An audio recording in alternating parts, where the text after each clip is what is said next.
In this video, we're going to talk about how to rent to own short sale homes, and I'm going to show you an example of a rent to own short sale home. Let's get started.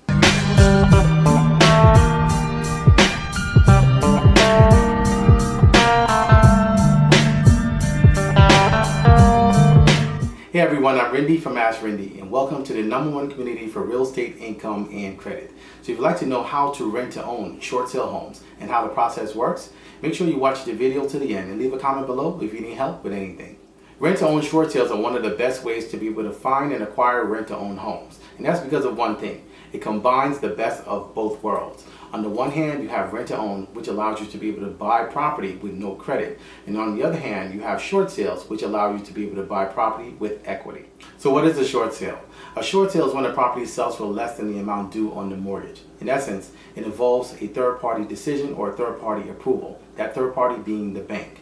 So in a normal real estate transaction, it involves two parties, the seller and the buyer. But on a short sale, it involves three parties, the seller, the buyer, and also the bank or the mortgage company, because they have to give their stamp of approval. So most short sales actually require the property to be listed on the market. The great thing about rent to own short sale homes is that it's not based on the property being listed on the market, but it's based on the mortgage balance and the value of the home. So in essence, you can rent a short sale home. So there are two very valuable advantages when you're renting to own a short sale home when you're negotiating terms. Number one, the best rental monthly rate available, and number two, the best position to buy with equity. In fact, the rent to own short sale represents one of the best ways in real estate for you to buy with equity. So the key to all of this is knowing the process. How do you find a rent to own short sale home?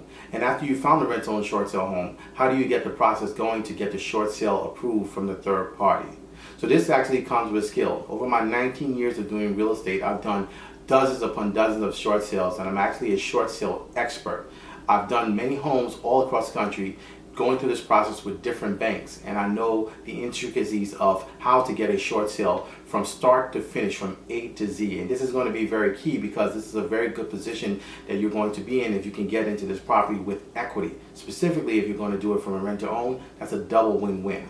So in my hand, I'm actually holding a short sale approval from Wells Fargo that I got on one of the properties, and that's the property I'm going to show you in this video. It's a 5-bedroom, 2-bath home that's on the border of Tenafly. You can Google it. Tenafly, New Jersey has one of the best school systems. But this is a short sale approval that I actually received from Wells Fargo for my client as we went through this entire process. Of course, we blocked out some information for their personal information, but you can see here, it says here that the property has been conditionally approved. One of the things that we've mastered over the years that's given us a high approval rating is that we know how to negotiate with the mortgage company and the lenders. And that's very key because oftentimes that they have criteria that they want to meet, that they are accountable to their investor to meet.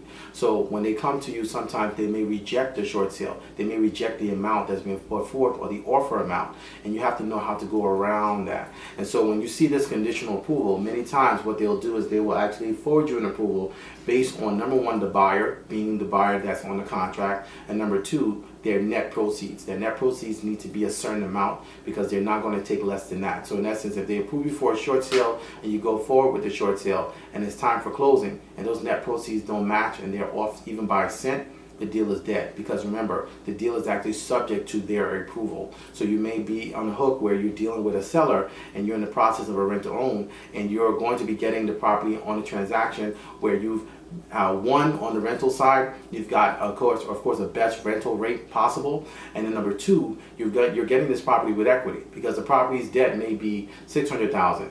But then we've been able to package this to be able to show the bank that the property is only worth $200,000. But then the property may be worth $350,000.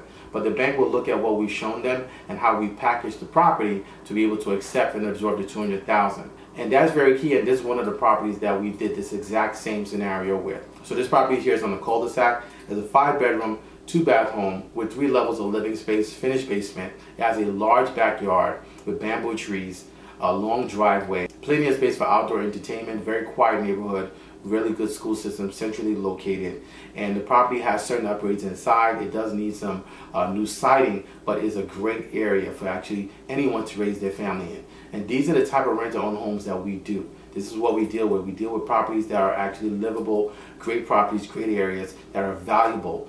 So there's a process that you go through when you're engaging the bank with a short sale. because right after the short sale approval, there's a short sale affidavit that you will need to fill out with the seller. So these are all the things that we need to share with you and show you how to find rent-to-own homes off market, how to go through the process of a short sale successfully, and buy with equity. So we're going to be teaching these and more in our rent-to-own masterclass, and I'd like to invite you to join our masterclass. And you can simply do that by going to our website, AskRinde.com, clicking on rent-to-own, and get started today. So if you're in foreclosure on a mortgage forbearance that's coming to its end and you don't have the money to be able to reinstate your mortgage or pay the entire forbearance amount that the bank is asking for, we're also going to be sharing in our masterclass of how to short sale your home and rent to own it. That's one of the key secrets that I've used over the years, and I'd like to share that with you, and I will be sharing that in our masterclass. So we look forward to seeing you inside. I look forward to seeing you guys on the next video. Until next time, thank you so much for watching.